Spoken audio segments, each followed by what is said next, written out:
Bé, doncs molt bona tarda. Sigueu benvingudes a aquesta sessió de tarda, no? Aquesta segona part de l'activitat. Després d'aquesta brillant intervenció del Carlos, que realment, ostres, jo crec que és tota l'experiència que ens ha explicat és que és un referent d'aquesta visió, d'aquesta altra visió que no té per què ser entrar en conflicte, aquesta visió històrica de la recerca de referents i de com treballar amb una col·lecció. Jo crec que és una experiència que ens ha servit de punt de partida i que encara és tot un referent. Crec que s'ha avançat bona part ja del debat. Jo insistiré, vull dir, anirem parlant, si us sembla, presentaré a les persones que m'acompanyen i jo crec que hi ha una part del debat que ja s'ha desenvolupat però que intentarem anar insistint i punxant una miqueta més.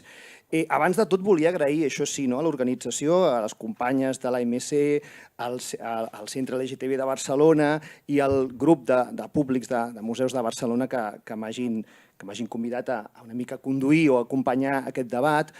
Us he de reconèixer que, clar, que també és un tema del que em sento també molt vinculat a partir de la meva feina al Museu d'Art de Cerdanyola, les xarxes de la Diputació i més recentment la xarxa de museus d'art, però que també m'interpel·la personalment i agafant una mica el guant d'aquest matí del que veu de parlar, jo també m'he sentit visitant aquests centres, els museus, aquests centres custodis del que hauria de ser la nostra identitat, el patrimoni, doncs jo també m'he sentit exclòs. Per això crec que una mica estem aquí totes les persones per anar avançant amb una feina, amb una tasca, amb una lluita. Jo crec que sí que és una lluita que tenim pendent i que és també un dret i que és una responsabilitat per part dels museus i que des de diferents vies afrontarem avui. Jo, si em permeteu, us presento les persones i faig un llistat de paraules o de coses que m'han cridat l'atenció al llarg de la intervenció del matí i també la del Carlos, per una mica ja sembrar cizanya. A veure si així comencem a pressionar. Ja veureu que soc més dolent del que sembla, o potser no ho sé. El Carlos ens l'ha presentat una mica el nostre president, el Joan, ja sabeu, llicenciat en Història de l'Art per la Complutense de Madrid, especialista en pintura y dibujo del siglo XIX, ha colaborado en diferentes instituciones culturales, desde el Museo de Bellas Artes de Bilbao a Thyssen, el Prado, que es donde trabaja desde el 2009, nos has comentado, no del 19, del 2009, y desde entonces ha dedicado sobre todo a diferentes estudios al dibujo del siglo XIX, Madrazo, Eduardo Rosales, además de esta experiencia que nos ha explicado, de la mirada del otro, escenarios para la diferencia, también fue comisario de la exposición Invitadas, fragmentos sobre mujeres, ideología y artes plásticas en España, 1833-1931. Ens acompanya també la Blanca Àrias, artista, que també s'ha dedicat a la investigació.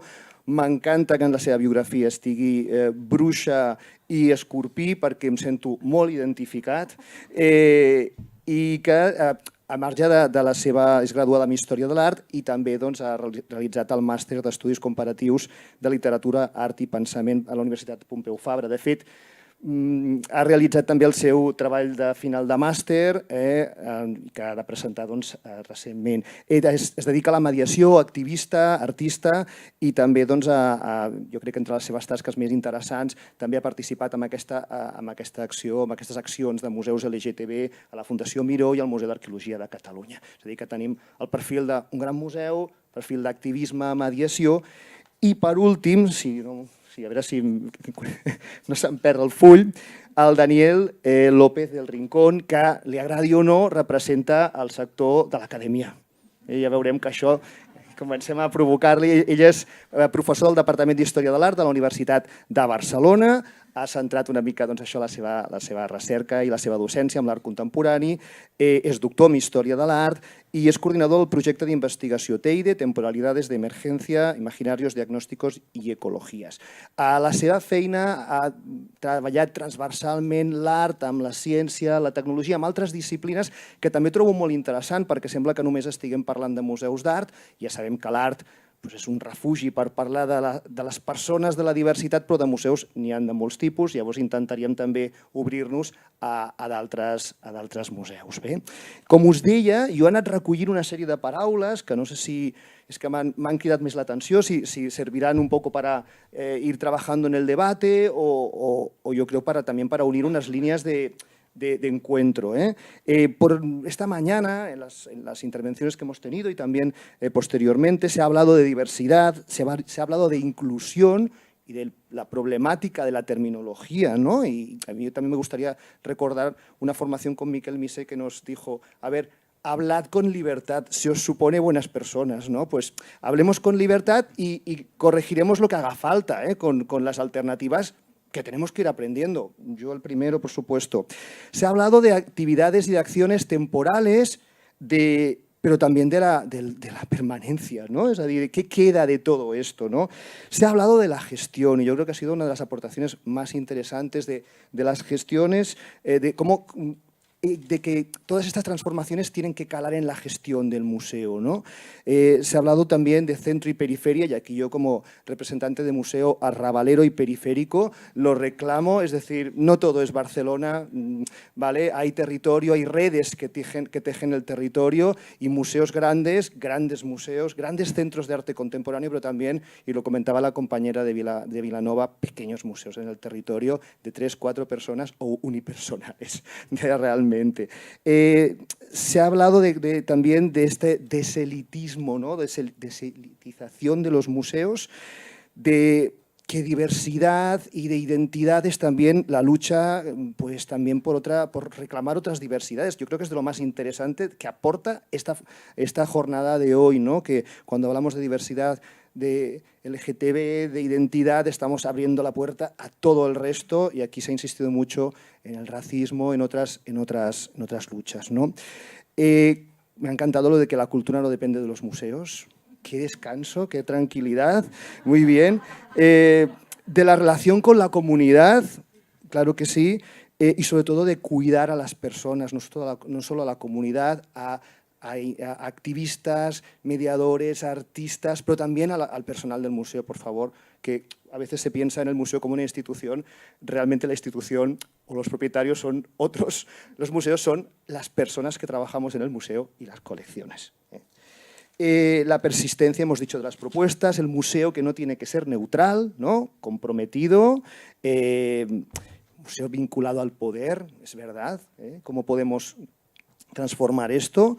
Que no tienen un retorno a la sociedad, aquí esto yo no sé, tenemos que discrepar un poquito o tenemos que ver realmente cuál es el retorno que necesitaríamos y un poquito, pues no sé, con la intervención de Carlos, ¿no? De las acciones concretas que representan grandes cambios, el concepto de referentes, de las relecturas, de estos antepasados LGTB, me ha gustado este concepto, y de otras aportaciones que no son exclusivamente la de la biografía o la del artista puntual. Entonces, al margen de esas palabras, yo he dicho que sería bueno y que no se haría preguntas así extrañas. Haremos unas preguntas muy sencillas que yo creo que a partir de aquí, pues como veáis vosotras y vamos haciendo, ¿no? El título de la mesa redonda de hoy es Identidad, Diversidad y Deseo. Cuerizar los museos, ¿no? A partir de este título, lo primero que podíamos preguntar es, cuando estamos hablando de identidad, de diversidad, de cuerizar, bueno, vamos a simplificar, de la perspectiva LGTB o LGBTIQ+, o de identidad queer, ¿de qué estamos hablando desde el punto de vista de los museos? Es decir, ya sé que es una pregunta que con eso ya podríamos acabar. Y cuando en otras formaciones también hemos estado hablando de la existencia o no de un público o de un usuario LGTB en los museos, ¿tiene vigencia? Podemos estar hablando... En esta mesa hablamos desde la parte de los museos, o sea, desde nuestra parte, ¿cómo vemos esto? ¿Quién quiere empezar? Yo es que necesito empezar con un consenso, porque yo no soy muy partidaria del disenso, tengo como esta necesidad conciliadora y me remueve mucho lo que decíais esta mañana y me parece que hay un problema que es fundamental y que no se ha acabado de entender, que es que lo que proponen las perspectivas queer y las perspectivas postcoloniales son herramientas para enfrentarse a una institución o a un discurso. O sea, no es una temática, efectivamente, y esto creo que es muy importante insistir en ello.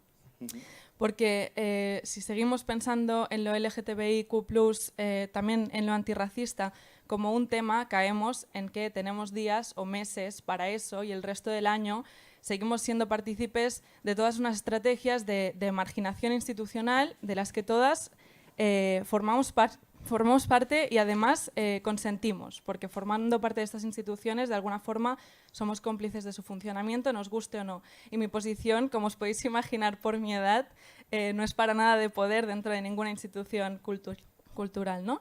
Pero bueno, lo que quiero decir con esto es que lo que proponen las perspectivas queer y decoloniales no es una reflexión alrededor de una orientación sexual o una orientación étnico-racial, sino una reorientación o una desorientación, ¿no? O sea, es como lo que estamos proponiendo es un reaprendizaje de la mirada. Eso creo que es muy importante, porque eso no solamente es aplicable a una colección concreta o a una actividad concreta, sino que lo que nos permite es atravesar de manera transversal todos los departamentos del museo, como insistíais esta mañana, y creo que es muy importante, y también todas las colecciones de cualquier museo. Yo he trabajado con museos muy diferentes, he trabajado varias veces en la Fundación Miró, y Miró es un señor hetero, aparentemente, y se pueden hacer cosas, se puede queerizar Miró, igual que se puede queerizar cualquier otra cosa, ¿no? Porque estamos hablando de una perspectiva. Y también es importante insistir para las personas que no trabajáis en instituciones culturales o que sí que lo hacéis, pero alejadas como de la pie del museo, que las personas que trabajan en un museo muchas veces no se conocen entre sí cuando empieza a ser un museo más grande. Y siempre donde se pierde este contacto con las trabajadoras del museo es donde empieza pues como una carga de precarización grave que recae siempre en los mismos cuerpos y que son cuerpos racializados. Yo llevo mucho tiempo trabajando en el MACBA y conozco a todas mis compañeras de departamento y no conozco a ninguna persona de la limpieza. Y estas personas son personas migrantes. Entonces creo que es importante también pensar qué nombres no sabemos y por qué los sabemos. Ya está. Yo esto lo decía porque creo que tenemos que estar de acuerdo en esto y si no, no sé ni si podemos hablar. Bueno, pero yo creo que es un punto que encontraremos, bueno, el acuerdo rápidamente. O sea, es que yo creo que, bueno, que no hay una contradicción entre las dos posturas. Es muy interesante ya lo que acabas de decir, ¿no? No estamos hablando de que, ya lo sacamos de juego el tema, ¿no? Del día de, estamos hablando de un cambio de perspectiva, de un cambio de relato, de un reset, de volver a construir todo esto, ¿no? ¿Entendemos? No estamos hablando de unas acciones concretas y por eso lo de la pregunta de ¿programamos para un público LGTB? ¿Existe un público LGTB? Bueno, es un poco una pregunta trampa, pero bueno, a ver, Daniel, ¿qué seguimos por aquí? Bueno, sí que se oye, ¿verdad? Sí. Bueno, en primer lugar, gracias por recordarme que hay una institución peor que el museo, que es la universidad, allá de donde yo vengo, con sus... Bueno, pues efectivamente con sus violencias, con sus inclusiones, con sus exclusiones, de las que imagino que como los trabajadores de los museos, ¿no? Pues estas violencias, estas exclusiones, inclusiones, a veces me siento parte agraviada y a veces me siento parte reproductora, ¿no? de esas cuestiones, pero bueno, en cualquier caso, gracias por invitarme como un outsider, ¿no? Digamos, de los museos con los que pues tengo relaciones esporádicas, ¿no? Y la verdad es que las disfruto muchísimo. Y yo creo, como historiador del arte, claro, digamos que empatizo cuando pienso en una perspectiva LGTBI en relación a los museos, pues muy en la línea de lo que dice Blanca, ¿no? Pienso, y también lo que se comentaba esta mañana, ¿no? A mí me interesa, creo que me interesa la capacidad de desplazamiento, la capacidad de interpelación que tiene preguntarle a un museo qué implica una perspectiva LGTBI, ¿no? Más allá de iniciativas restitutivas, ¿no? Digamos, de incorporar esas siglas, ¿no? Digamos, como en forma de qué es, me interesan los cómo. Me ha gustado mucho una frase de esta mañana, ¿no? Que entrar en el museo no como individuos, sino como procesos políticos, ¿no? ¿Qué procesos se activan? Y en ese sentido a mí creo que respondo un poco con una pregunta, ¿no? Aquí estáis personas, que hay un montón, por cierto, no sé si eso se ve en la imagen, es como muy maravilloso, ¿no? Ir a un sitio de museos y LGTBI y que haya tanta gente es overwhelming y muy satisfactorio. Claro, me pregunto a cada uno de los museos, ¿no? que hay aquí, de los distintos tipos, los monográficos, los museos de señoros, ¿no? Picasso, Miró, los museos más generalistas de historias, los museos de ciencias naturales, de arqueología. cómo se interpela, ¿no? Qué preguntas, qué conceptos y qué procesos se abren. A mí se me ocurren unos cuantos, ¿no? Es decir, más allá de incorporar identidades no representadas, me pregunto cómo se incorpora la misma idea de la construcción de la identidad en estos museos. Y ya que se me ha presentado también como persona que le interesa el tema de arte y ciencia, a mí me preocupan mucho los museos de ciencias naturales, cómo aplican la perspectiva LGTBIQ, porque hay iniciativas muy bonitas, como por ejemplo aquellas, ¿no?, que buscan referentes en la naturaleza, ¿no?, que pueden ser referentes del mismo modo que antes se hablaba en el público, ¿no?, de esos referentes en el pasado, ¿no?, en los que poder admirarnos, ¿no?, pues referentes en la naturaleza LGTBI. Y en ese sentido también creo que hay una interpelación en los museos de historia natural, por si luego volvemos a hablar de los de arte, que es si se puede cuestionar la misma idea de naturaleza. Es decir, los museos de historia natural no solo exponen cosas naturales, sino que nos dicen lo que es natural y lo que no es natural, ¿no? La naturaleza como concepto artificial, como concepto humano, como concepto que creamos los humanos, naturaliza comportamientos y desnaturaliza otros, ¿no? Por lo tanto, creo que hay una responsabilidad también en los museos de historia natural, ¿no?, por decir qué es natural, qué no es natural. Creo que al final de lo que estoy hablando es de que los museos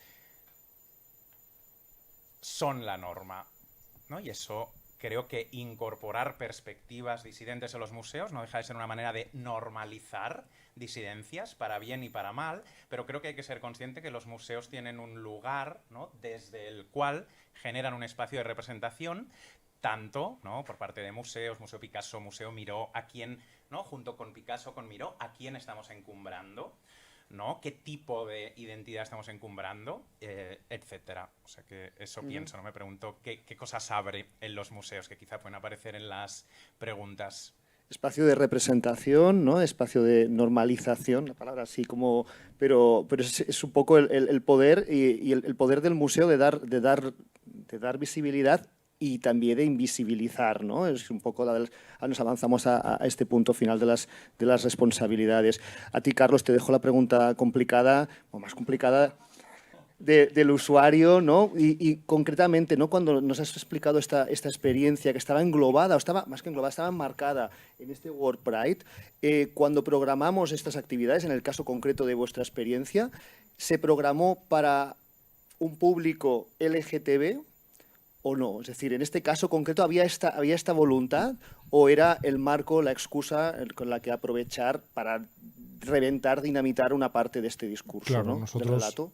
Quiero decir que el escenario fue un escenario dado. Es innegable que estaba sucediendo eso y que se me oye. Estaba sucediendo eso y era un escenario que nosotros queríamos aprovechar y en ese sentido, pues no podemos... O sea, era lo que intentamos es que no fuera puntual. Es decir, que no fuera un paso adelante para después volver al armario cotidiano y que se quedara. Y eso yo creo que no se quedó el itinerario, que era la idea original, que se quedara tal cual el itinerario.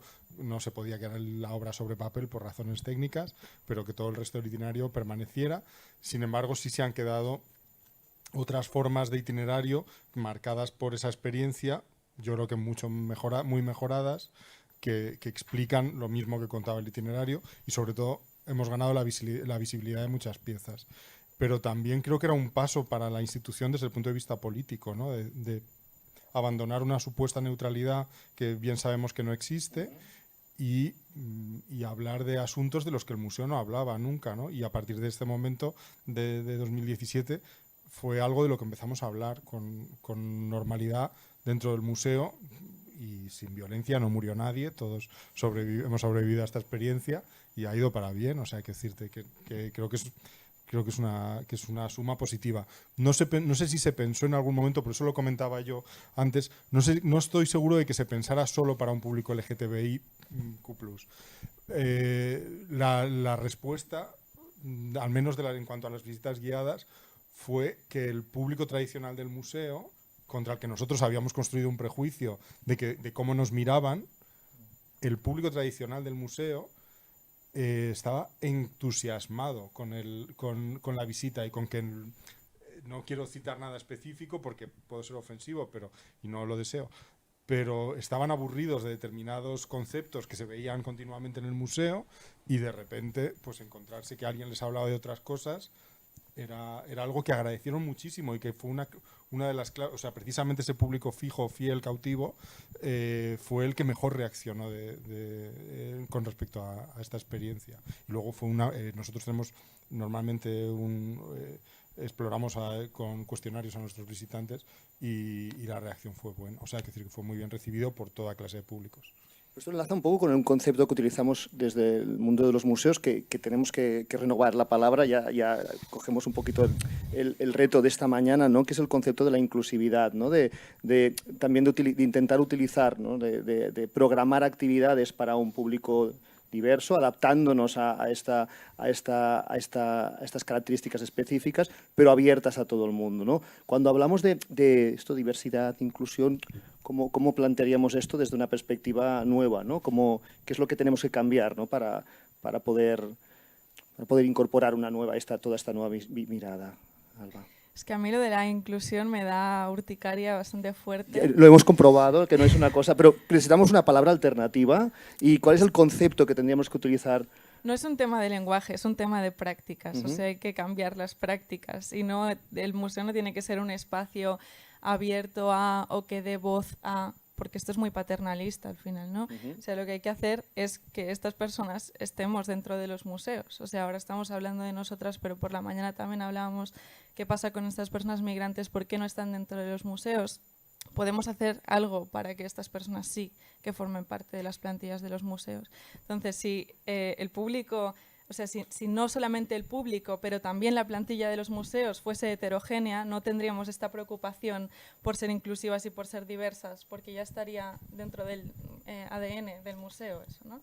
Entonces yo creo que la solución es, básicamente apartarnos un rato también y empezar a reformular los equipos de trabajo del museo en todos los ámbitos.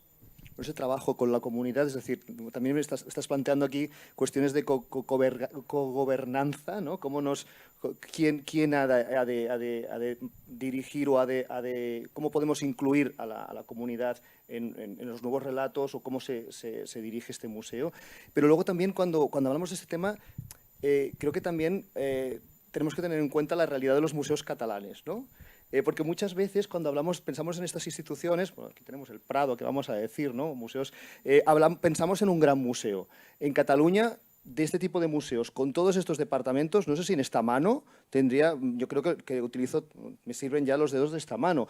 De los 200 museos, no sé, Joan, me corriges, que tenemos en Cataluña, la mayoría son 2, 3 personas, 4, 10, en la que todo esto yo creo que se trabaja de una manera mucho más fluida y que es un poco triste que realmente las grandes instituciones que realmente pues, pueden tener mucho más recursos se pierda todo esto por la estratificación que existe en el museo, ¿no? Por lo que estamos viendo aquí, ¿no? Porque de una manera natural en museos pequeños, si somos 3, nos vemos desayunando o nos encontramos en la puerta. Quiero decir que no, esto ya... Y si hacemos una mirada también a las personas que trabajamos en los museos, ya lo hemos dicho antes, los museos son las colecciones, pero sobre todo las personas que trabajamos dentro. Entonces es importantísimo que realmente, pues como decías, ¿no? Toda esta diversidad de la sociedad se refleje en los museos, pero más que nunca en los museos nacionales o en los grandes museos que marcan las líneas que tenemos que seguir el resto. Yo aquí estoy súper de acuerdo. O sea, lo que pasa es que en los museos pequeños, y esto es algo que tú antes también comentabas, precisamente por ese hecho de habitar en margen, algún margen, que no es un margen absoluto, y esto también creo que hay que rectificarlo porque algunas veces ha habido comparaciones peligrosas y las personas que estamos aquí somos personas blancas con papeles y eso no hay que olvidarlo. Entonces no habitamos el margen radical, sino que habitamos algún tipo de margen. Desde estos márgenes se pueden hacer más cosas precisamente porque hay esta posibilidad de huir un poco del control de lo grande, ¿no? Entonces, Seguramente no se puede integrar a todas las personas que se querría a la plantilla, pero sí que se pueden hacer trabajos de manera colaborativa. Y creo que uno de los trabajos de los museos ahora mismo, de las instituciones culturales, es asumir que no albergan ni manejan todos los conocimientos que quisieran. Entonces, para eso sí se puede recurrir a personas que sean pues, portadoras o vehiculadoras de estos conocimientos. Y este trabajo de manera colaborativa me parece que sí que se adapta más a este otro tipo de museos que no tiene 200 personas en plantilla, ¿no? Por ejemplo. No sé, yo tampoco. No. Yo ofrezco alternativas. No, fantástico. Bueno, es lo que decíamos, ¿no? Buscar estas herramientas que nos tienen que llevar, ¿no? a cambiar todo esto. Daniel, ¿continuamos un poco por aquí o afrontamos un poquito uno de los principales debates que hemos visto por aquí, que es cómo nos aproximamos a esta mirada y esta especie de conflicto que yo no lo había visto hasta hoy, o sea, que tampoco lo he vivido tanto, yo creo que nunca lo había mirado así, entre la mirada, la interpretación contemporánea, la mediación contemporánea, que bueno, que yo creo que es súper necesaria para saber quiénes somos, hacia dónde vamos, qué queremos, ¿no? Y los referentes, que también encuentro que, bueno, para mí fue como el inicio en todo este tema, porque el entrar a un museo, ya os he comentado, y no sentirte identificado, no sentir que hablan de ti, pues es como la manera más fácil de decir, pues ¿para qué voy a volver a entrar si aquí pues, no me incluyen, ¿no? ¿Cómo ves tú esta doble aproximación, más histórica, objetiva, no sé si, y una más subjetiva, mediadora, actual, contemporánea? Bueno, a mí me parece un temón y yo creo que se ha demostrado antes, ¿no? El tema de los museos históricos y la contemporaneidad de los museos históricos, ¿no? Yo, digamos, como para ir ahí con premisas potentitas, para mí la obra de arte, por decirlo de alguna manera, es doblemente contemporánea, ¿no? Es contemporánea del momento en el que se hizo y contemporánea en la medida en que la vemos aquí y hoy, ¿no? Para mí la Venus del Espejo de Velázquez es una obra del siglo XVII, pero también es una obra no doblemente contemporánea, sino constantemente contemporánea, ¿no? Es decir, arrastra o se trenza con todas las miradas, reacciones, digamos, que ha ido atravesando a lo largo del tiempo, ¿no? En ese sentido, claro, para mí, digamos que cualquier forma de anacronismo, o digamos de la acusación de anacronismo, es una forma política. Para mí el anacronismo es una herramienta política de actualización activista, de poder rescatar y pensar las obras de arte desde quienes somos hoy y ahora, ¿no? Y digamos que creo que todas las tensiones, y yo como historiador del arte naturalmente que las tengo, ¿no? Por la historia del arte que me han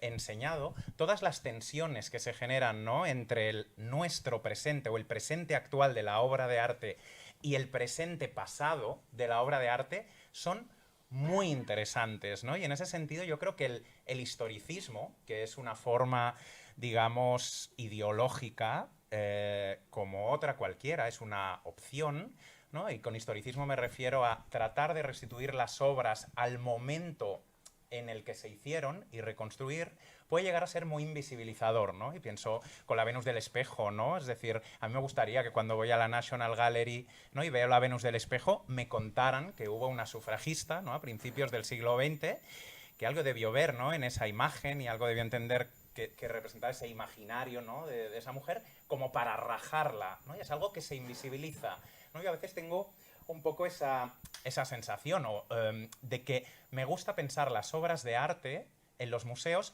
con todo lo que les ha pasado a las obras de arte, ¿no? Y en ese sentido reivindicaría un historicismo constantemente actualizado, lleno de layers, ¿no? de sentido, que nos permite, digamos, como viajar por todo lo que le ha pasado a ese cuadro. Yo, que trabajo más con el Picasso, creo que me entenderéis, digamos, como cierre, yo ya no puedo dejar de ver las Meninas de Picasso, ¿no? que son del 50 y pico, desde lo que hicieron María Llopis y sus alumnas, ¿no? Al colarse allá con camisetas, ¿no? que ponen Picasso es Antonio David, Museo Dora Maar. Para mí eso es parte, ¿no? de las Meninas y me parece que es bonito como historiadores del arte, ¿no? que atendamos a los momentos en tensión, ¿no? amorosa, ¿no? también, que tienen las obras. Es una cosa como que me gusta mucho, que todo arte es contemporáneo, no sé. Bueno, Espero.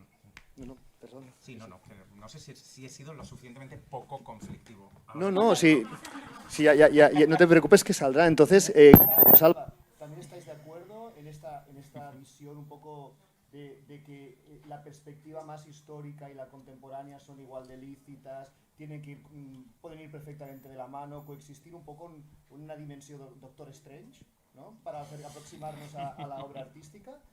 ¿Tenemos este consenso también de que podemos abordar una obra histórica desde la contemporaneidad, de que la mediación tanto del activismo como del arte contemporáneo es lícito y necesario en una obra antigua, una obra histórica, pero que también esa obra histórica nos tiene que hablar de nuestros referentes? ¿Podemos encontrar ese punto de encuentro? Yo, bueno, no sé por qué me siento interpelado, pero pero estoy totalmente de acuerdo. Creo que si no es así, nos desconectamos de la obra. O sea, las obras que se han quedado con nosotros y que no consideramos clásicos es porque siguen teniendo alguna clase de validez ante nuestros ojos y por lo tanto nos interpelan. Y está muy bien poder hacer esas lecturas.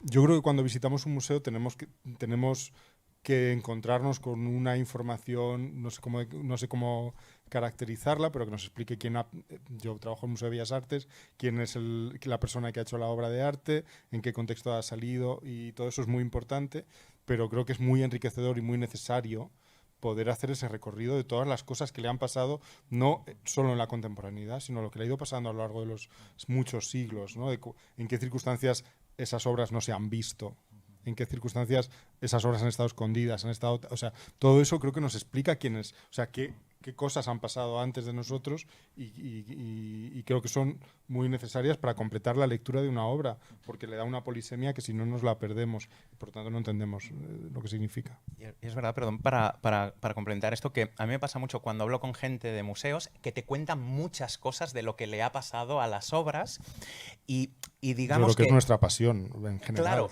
Y sin embargo, eso no está ahí expuesto en el museo, ¿no? Y es un poco lo que a mí me hace pensar en que estos significados posteriores al original tienen una categoría de anécdota, ¿no? Es decir, que existen, pero tienen, digamos, un lugar que hace que el museo, digamos, y aquí va como otra premisa así, tenga como este aura como atemporal, ¿no? A veces a uno le da la sensación de que el museo podría estar visitándolo, ¿no? Digamos, pues claro, con intervenciones, ¿no? De la memoria del otro y tal, pero que podría estar en cualquier otro lugar, ¿no? Me alucinó también cuando me enteré de la historia, ¿no? De del Prado, todas las obras que salieron en la Guerra Civil.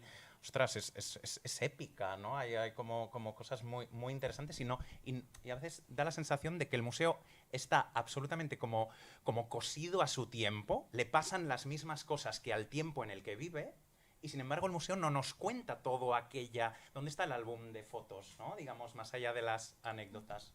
O sea que sí. Perdona, quiero decir una...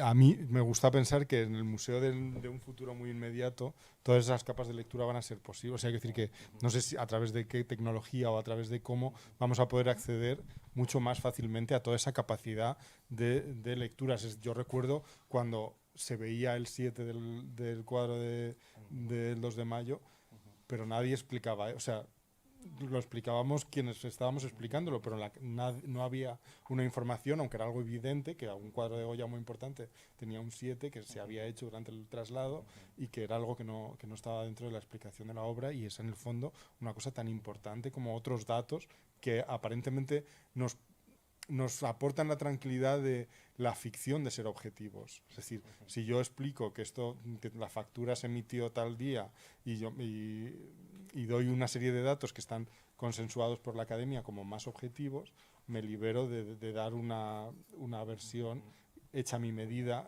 y creo que en ese sentido la posibilidad de ofrecer todas en conjunto o todas las que podamos, de las que seamos capaces, sería la óptima, y probablemente en un futuro muy próximo nos encontremos con algo así. Yo también quería decir una cosa en relación a lo que tú comentabas. Quería decir una cosa muy importante, que es que yo no soy activista ni me defino como tal para artista de todo lo que tú quieras. Pero y bruja también. Que eso, muy importante, que aquí somos 2 Escorpio y 2 Aries. Eso se ha ocultado también, visibilización del horóscopo.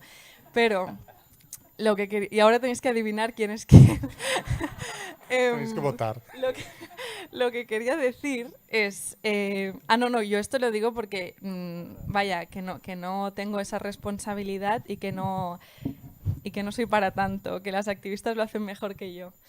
Pero quería decir que con lo que tú estabas comentando ahora, como de que a la gente que trabaja en museos le encanta hablar sobre qué les ha pasado a las obras, pero nadie habla de ello, creo que algo muy estimulante también sería que los museos incorporasen esta metodología que nos ha enseñado lo queer también, que es la de trabajar con el deseo. No solamente como de identificar un deseo primigenio y a partir de ahí utilizarlo como motor, sino de todo el rato cuestionarnos cuáles son nuestros deseos y utilizarlos como material de trabajo. Si hay un deseo que es común y que está identificado, que es este deseo por, no sé, hablar del devenir de las obras o de los acontecimientos que han sucedido alrededor de ellas, ¿por qué no trabajar con eso? ¿No? Porque eso también es una manera como muy antidisciplinar de enfrentarnos a una nueva manera de hacer curaduría, ¿no? Por ejemplo, como no partir de una investigación académica, sino partir de este deseo que es muy personal también. O sea, yo creo que es muy necesario en hacer muchísimo hincapié en lo que tú decías antes también, de que no hay ninguna narrativa que sea neutral, porque eso me parece que aún no, o sea, que aún no lo hemos entendido. Yo siempre hago visitas en el MACBA y siempre digo al principio como esta visita va a ser subjetiva, que lo sepáis y lo son todas, lo que pasa es que no os lo dicen, que son subjetivas, y luego cuando acaba la visita me vienen a preguntar a veces como, ¿esto te lo dejan decir? Y es que, a ver, por favor, ¿cómo no me va a decir, cómo no me va a dejar el MACBA, ¿no? Eso sería contraproducente. Pero vaya, que yo suelto esta cosa como de trabajar con la metodología del deseo que me parece muy, muy interesante. Muy bien, y además, y esto me sirve también para comentar que ahí estamos hablando, nuevamente insisto, del arte como herramienta pues muy fluida para hablar de todos estos temas, pero lo que acaba de decir Alba es absolutamente aplicable a otro tipo de... ¿Perdón? ¿Qué he dicho? Alba, que tiene campo semántico. Exacto, Sí. exacto. Bueno, pero ya sabéis que yo os he dicho que le cambiaría el nombre a él, pero a ti no te lo había dicho. Pero también me llaman Clara, porque esto es el imaginario de la luz, Bueno, la pureza. A mí no lo sé, de Chema a Jauma, de Jauma a Xena. No sé lo de Xena. Xena es increíble. La princesa La princesa guerrera. guerrera. También Ese es mi ha preguntado deseo. por Xena y Gemma en el museo muchas veces. Bueno, pues como comentaba esto es aplicable, yo creo que a todos los museos este cambio de perspectiva, ¿no? Y yo creo que es muy interesante. Y yéndonos a otro lado, y porque como tenemos que ir acabando para abrir la puerta al debate, yo vuelvo a insistir en un tema que hemos comentado un poquito antes, ¿no? Estamos en la semana del Día Internacional tú comentabas antes, estoy ya de actividades y de consultas y de actos que tengo unas ganas que se acaben. Y claro, es una de las demandas más claras que hemos visto aquí, o de las conclusiones más claras a las que podemos llegar. Del Día Internacional al cambio de relato, porque claro, como todas empezamos un poquito, ¿no? Pues el Día Internacional de actividades, conferencias, exposiciones temporales, o que algunas de estas piezas de la exposición temporal se incluyan en la permanente, que cale también en el discurso del museo, que esta diversidad, como decíamos, ¿no? y esta diversidad, este reflejo de la sociedad en todos los aspectos, en todo su espectro, llegue también a las personas que trabajan en el museo. La formación, ¿no? Que no hemos hablado hoy, pero que es un tema imprescindible, y no solo de técnicos, o sea, cuando hablamos de formación tendría que ser absolutamente transversal, como es el tema. ¿En qué momento estamos? ¿Tenemos muy claro cuál es este relato? O sea, ¿hacia dónde vamos? De la acción concreta al objetivo final. ¿Coincidimos en cuál es el objetivo final? ¿Y en qué momento estamos de todo este viaje? Me encanta que hable yo, que soy el que no trabaja en museos, ¿no? ¿En qué momento estamos? Claro, yo, ¿De la academia, digamos, sí, yo desde el mal opino, ¿no?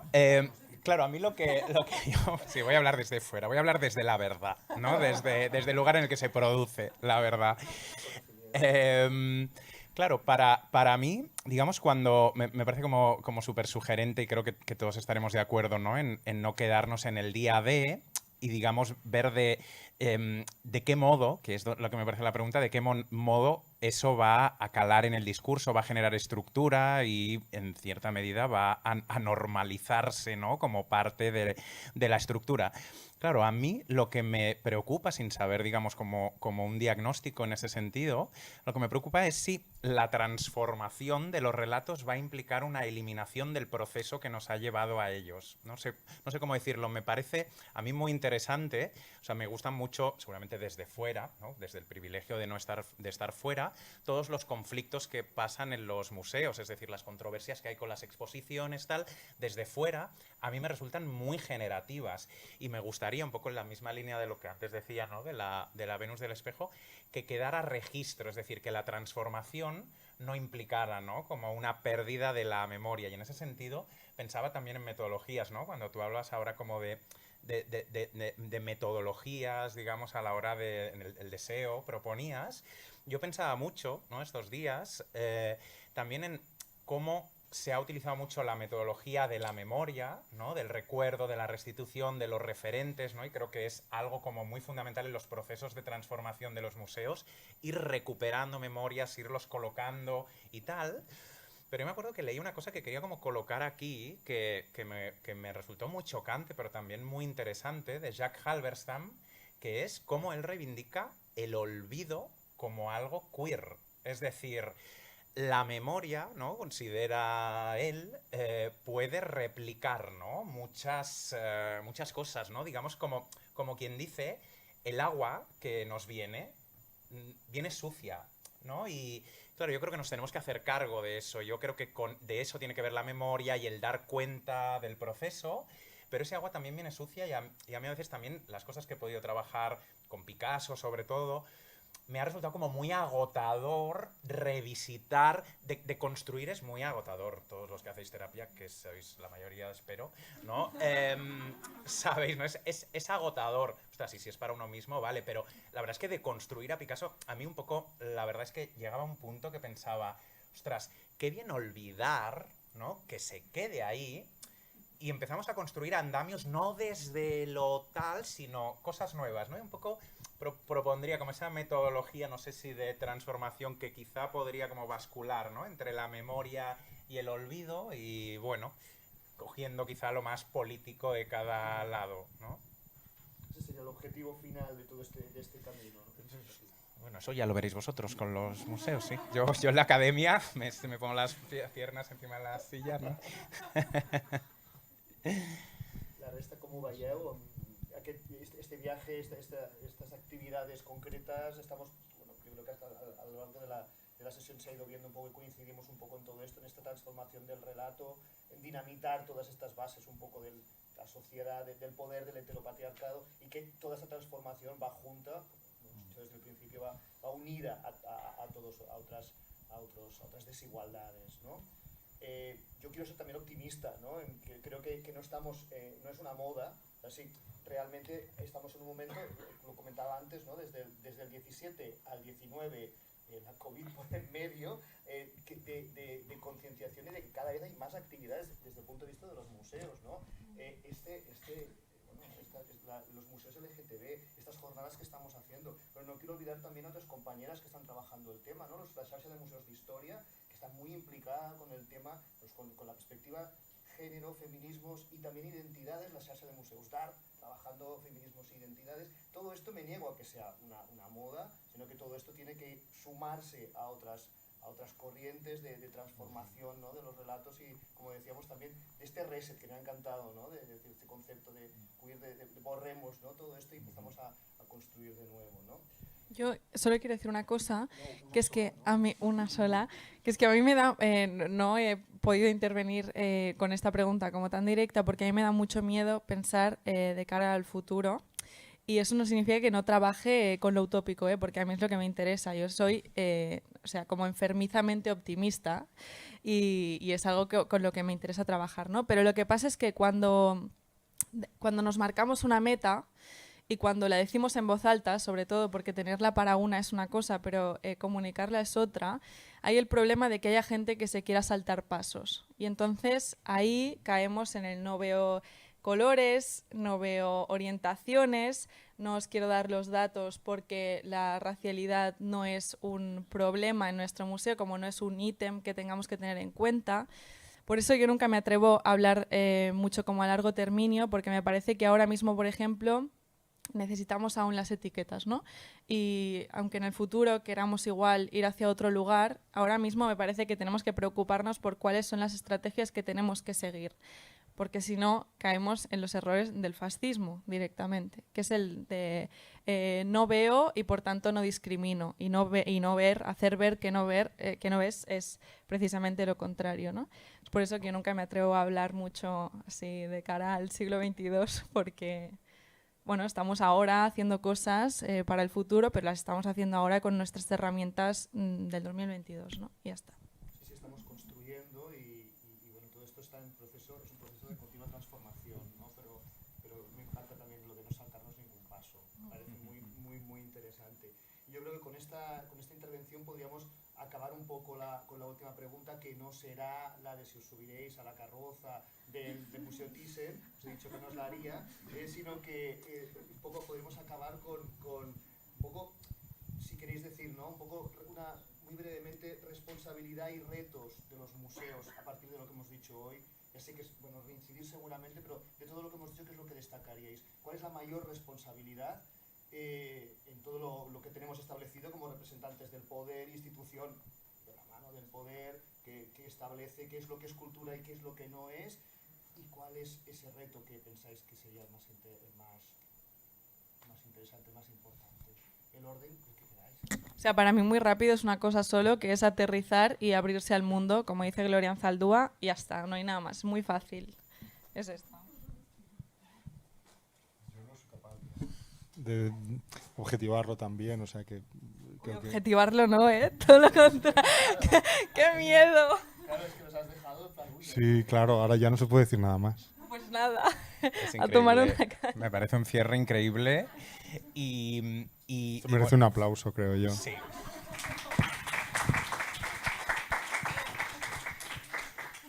Y por cierto, Chema, la no pregunta de la carroza te delata tu respuesta.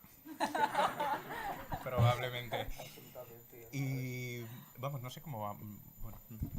Y delata al Thyssen que no nos ha invitado a ninguno de los cuatro. Homofobia.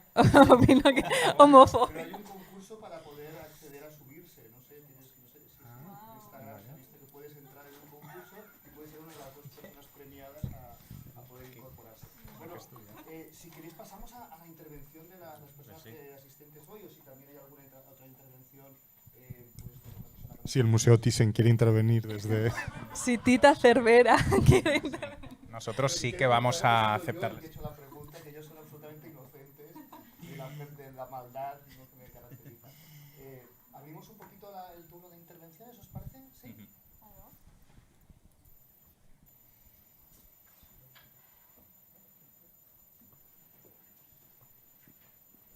Dani ha dicho que había mucha gente, pero es necesario puntualizar que además muy guapa. Que eso es importante. Sí, son increíbles mitos. Realmente ha habido un casting.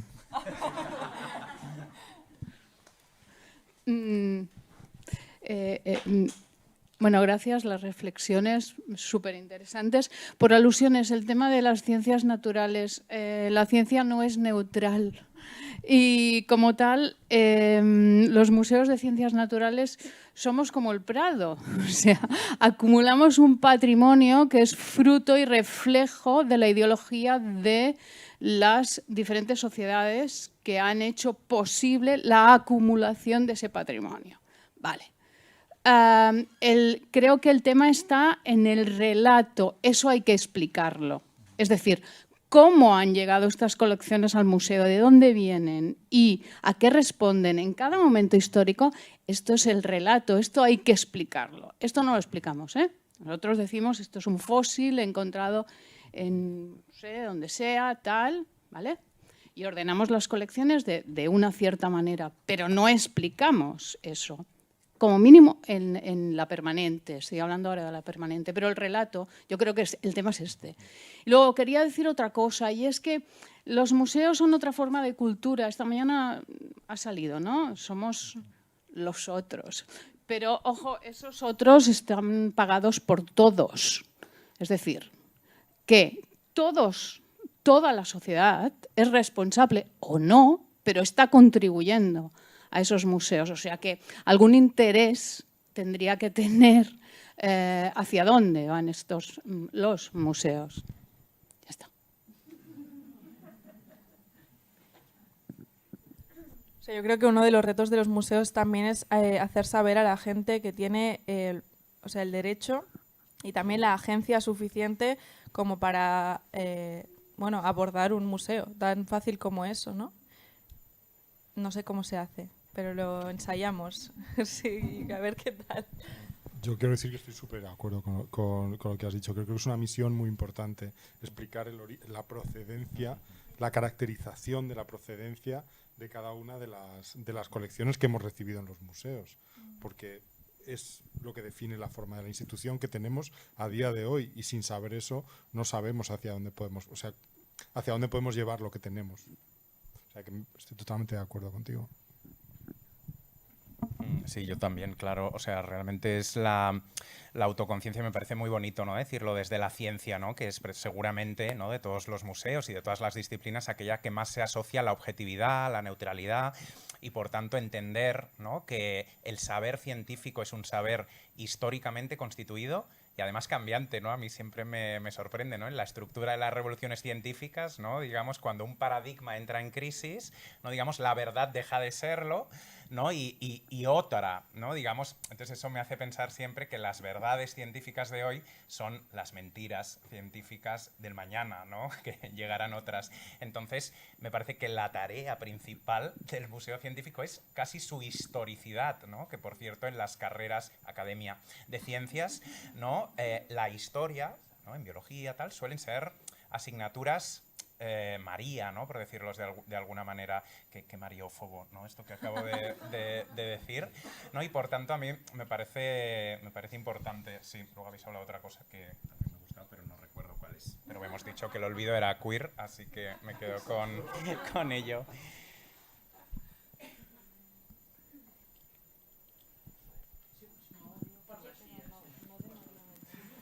No, es que si no, no se sienta. Ah, hostia, vale. No, nada, yo ahora estaba diciendo a mi compañera, a mi amiga, si hablar o no, pero bueno, finalment ho faré. Yo, por ejemplo, cuando voy al Museo del Prado, por ejemplo, que bueno, he ido expresamente muchas veces al Prado y ya está, o sea, a Madrid a ver el Prado y volver para casa. Y yo voy con, no, es que está barato ahora, me sale más barato que ir a mi pueblo. La cosa es que básicamente voy con mi abuela o con gente que no es estudiante de arte, y es muy interesante porque todo el mundo va directamente a la cartela y no al cuadro. O sea, es como que miran al cuadro un poco y ya directamente a la cartela. Y yo me pregunto, ¿no sería interesante coger las cartelas y arrancarlas? Sacarlas todas porque realmente no importan. Porque es como, o sea, ahora me entenderé. O sea, como, sí que importan, pero ahora como podemos llegar a esta información de otra manera, porque pues todo el mundo tiene internet y hay otras metodologías de tecnología para llegar allí, lo más interesante sería que cuando tú vas a un museo, pues fuera como una biblioteca, solamente de la imagen y no de importancia a la palabra, ¿no? Porque tú vas allí, ves el cuadro de las meninas, te habla, te dice cosas, ¿no? A veces me estaba preguntando, pues, si cogieras las carteles que te cuentan no sé qué del año, no sé cuántos, pues rollo, si sacas todo esto, puede ser interesante la mirada que la gente haría de un museo, porque serían como ventanas, ¿no? Y luego pues podrías, no sé, agruparlas de diferentes maneras y, bueno, no sé, que se podría generar otra manera de visita o de recorrido dentro de un museo. Pero bueno, es una cosa mía, porque es que es muy interesante porque todo el mundo mira las cartelas y va viendo cartela, y luego no te he enterado de nada, porque has pasado por 1000 obras, ¿sabes? Bueno, nada, es una tontería, pero bueno, la quería decir. No, yo no sé si tenéis alguna la experiencia de visitar museos con poca cartela o con poca información en la cartela o solamente la pura identificación técnica. A mí me resulta muy opresivo si no sé nada de... O sea, estoy hablando desde la subjetividad, pero me resulta muy difícil. Necesito la información. Carlos G. Navarro, antes de la pandemia, te hubiera dicho que me parecía súper nazi con esa palabra, no poner información y esperar a que la gente se la descargue de internet. Porque nosotros tenemos un público muy variado y mucho de ese público no accede con naturalidad a la información que hay colgada online. Una parte muy importante de nuestro público. No sé, no conozco el caso de tu abuela. El tuyo entiendo que sí, porque lo has mencionado, pero el caso de mi abuela, que me gloriaste, no hubiera podido acceder, que le encantaba ver cuadros, pero no hubiera podido acceder nunca a esa tecnología. Y muchos visitantes así todavía permanecen y son muy importantes para el museo y les tenemos muchísimo cariño y nos gusta que puedan. De hecho, la mayoría de las quejas que tenemos sobre las cartelas tiene que ver con la poca legibilidad que hay precisamente para ese segmento de población en el que se situaría mi abuela.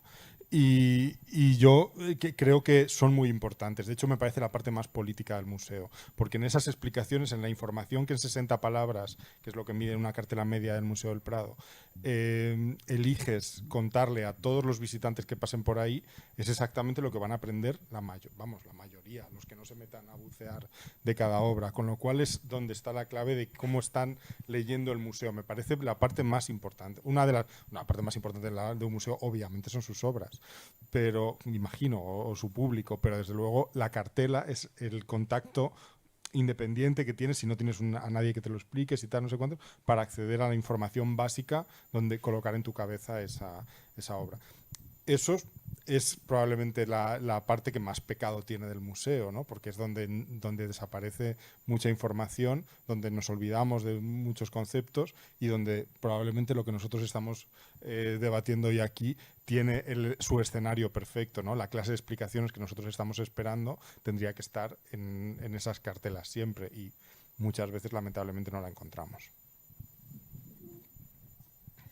Bueno, a mí también me parece un temón lo de las cartelas y bastante político, por cierto, ¿no? También, porque yo entiendo que también lo que planteas tiene que ver con cómo uno media la experiencia de la obra de arte a través de la cartela, ¿no? Entonces, claro, me pregunto si quitáramos las cartelas y con el ejemplo del Prado, si realmente no haríamos lo mismo. No sé si tú serás historiador del arte o por ahí, o conoces, pero digamos que, claro, a mí me quitan las cartelas del Prado y como historiador del arte, pues no necesito yo tanto las cartelas porque ya sé qué mirar, ¿no? Y un poco sería una misma trampa. Creo que seguiríamos mediados porque yo tengo la sensación a veces de que ver es haber visto, ¿no? Es decir, uno va al Reina Sofía y cuando ve el Guernica por primera vez, en realidad lo está reviendo. Tú ya has visto eso. Cuando tú vas al Prado, has puesto un ejemplo muy concreto, ¿no? Vas a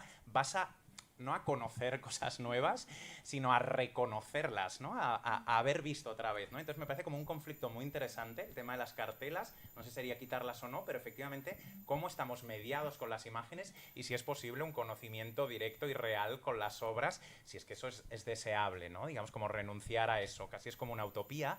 Y luego me hace pensar en el valor político de las cartelas, efectivamente, ¿no? Cuando uno necesita saber más información y se va a la cartela, el nivel de poder que tiene la cartela sobre es decir, cómo altera, ¿no? Es decir, la cartela no describe la imagen, le atribuye significados. Y pienso ahora con un conflicto muy concreto, que por cierto tiene que ver con la academia, con la mía, con la UB, que es una de las sedes del Museo del Prado, ¿no? El Prado disperso, ¿no? Está en diversos lugares y la Universidad de Barcelona tiene una serie de obras entre las cuales ahora pues ha habido, ¿no? Algunas investigadoras, y una de ellas Laura Mercader, que todavía no está publicado su texto, hay una conferencia, con lo cual no la quiero como recitar mucho, pero ha empezado a pensar, entre otras cosas, los títulos: El rapto de las Sabinas o La violación de las Sabinas, ¿no?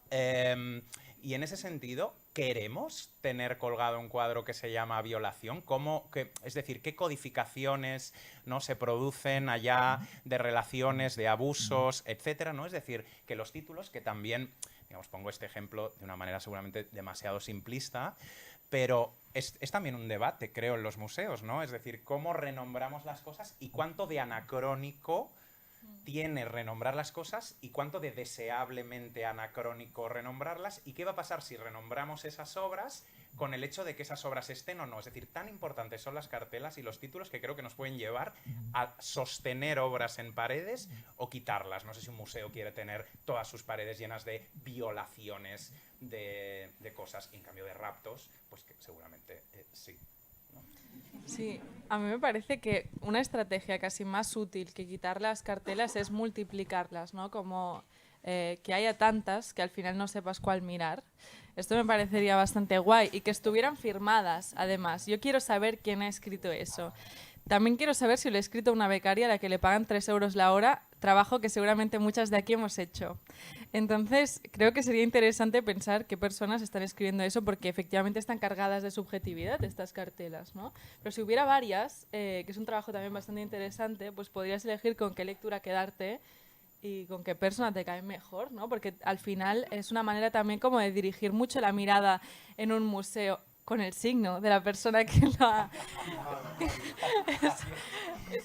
es una manera muy, como muy disciplinar también respecto al cuerpo, ir por un museo transitándolo y solamente tener una posibilidad de lectura. En eso sí que estoy de acuerdo. Pero creo que la opción de dinamitarlas ya de entrada es muy heavy. A mí me parece que igual multiplicar las lecturas sería más útil para reaprender la mirada, que a mí es una de las cosas que me interesa mucho del museo como dispositivo, como el museo como espacio para entrenar otras miradas que no se corresponden con la que hemos aprendido ni con la que practicamos fuera del espacio del museo. Y eso también que nos lleve, por supuesto, pues a reorientar nuestro deseo, por ejemplo, ¿no? Y esto es una pregunta que nos hacemos varias veces también con Víctor, que antes ha hablado, que es, pues no sé, ¿por qué nos enamoramos del hermafrodito en el Prado y no nos enamoramos de una persona no binaria fuera del museo, ¿no? Bien, sí. A favor de firmar las cartelas con el signo de zodíaco, totalmente. Yo no sé vosotros, pero me parece una gran iniciativa. Yo trabajo en una colección que es la del siglo XIX, donde los títulos los han puesto los artistas en el altísimo porcentaje de las obras, como el fenómeno de la colección en la que yo trabajo, que está formada a través de los premios de las exposiciones nacionales. En las papeletas de las exposiciones nacionales, Francisco Pradilla escribe Juana la Loca, de su puño y letra, cuando presenta el cuadro, como título de la obra. Y por eso nosotros hemos decidido dejar Juana la Loca. Nosotros jamás en nuestras cosas nos referimos a la reina Juana de Castilla de otra forma que se llame Reina Juana de Castilla. Pero el título de la obra es Juana la Loca debido a ese hecho. En el caso tal del depósito de la V de memoria hay bastantes premios nacionales. O sea, muchos de los, sobre todo los famosos, los que salen así más fotogénicos, son pinturas de historia descrita el episodio a través de la perspectiva del propio artista. Y creo que eso es un valor añadido a la comprensión de la obra, ¿no? Como el artista, cada artista ha visto o ha titulado su propia creación. Y ese es el criterio que nosotros seguimos en la colección de siglo XIX. No me imagino uno que se ocupe de barroco si puede hacer algo parecido a lo que hacemos nosotros.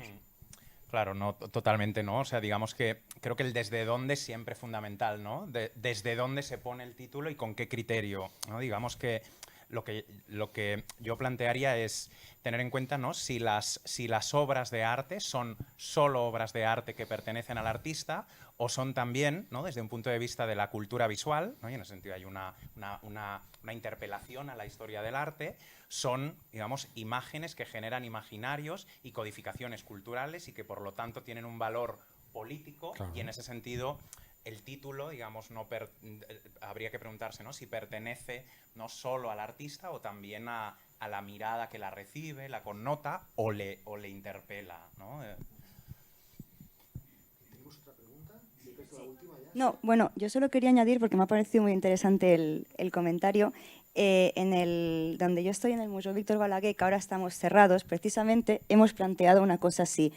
Porque este año no podemos acoger a las escuelas, no podemos acoger actividades escolares físicamente en el museo. Y hemos tenido que inventarnos cómo explicar el museo fuera del aula sin transformar ver la obra en directo en verla en una pantalla, que evidentemente no era ningún propósito. Y una actividad que yo hace muchos años, cuando empecé a hacer visitas, hice con una escuela, fue precisamente, seleccionamos nosotros, eso sí, el equipo, creo que eran 15 pinturas de la Sala Pinacoteca, 15 pinturas del siglo XIX, y a los alumnos les hicimos como un recorrido. Elegiremos esta, elegiremos esta, elegiremos esta. Y a partir de allí se les invitó, sin ninguna información sobre ni el autor, sabían el año evidentemente porque se les había explicado qué era la Pinacoteca del Museo Víctor Balaguer, pero sin más información técnica ni sobre el género, ni sobre qué quiso o no quiso el artista o qué se ha escrito sobre qué quiso el artista, se les invitó a hacer un microrrelato.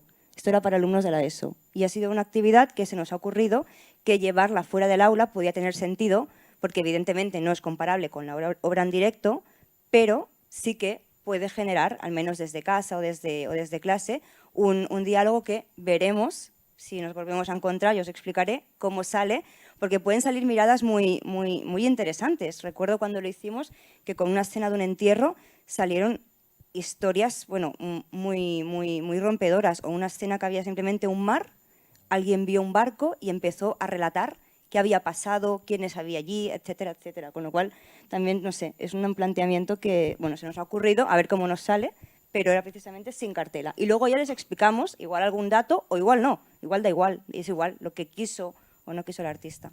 Y nada, era eso.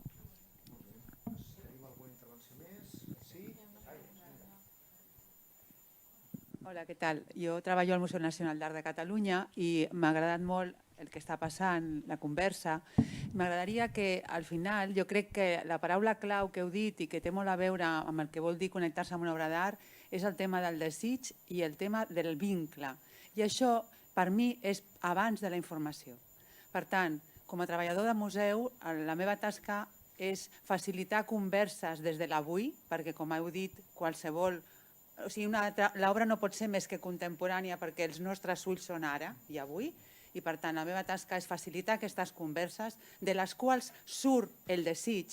Primer, a més, si puc garantir la llibertat de mirar allò que el públic vol, no el que nosaltres volem que mirin, ni el nostre itinerari, sinó què volen mirar, per què a aquella persona li ressona allò i a aquella altra li ressona allò altre.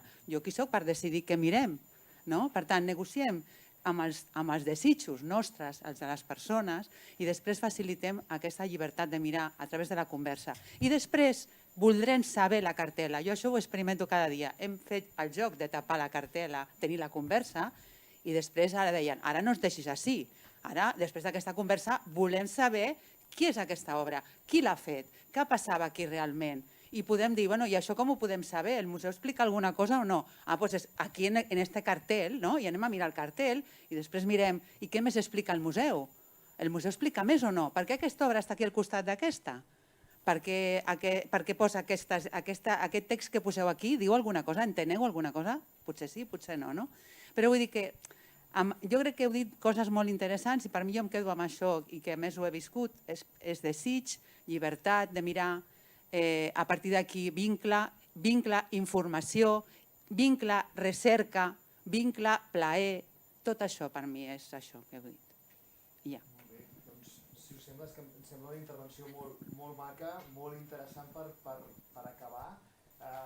Jo potser, si voleu, afegiria com algunes de les conclusions que s'han dit i que sumen absolutament el que comentava la nostra companya, aquesta visió de que els museus no són espais neutrals, que han d'estar compromesos amb la lluita contra les desigualtats, amb la lluita pels drets.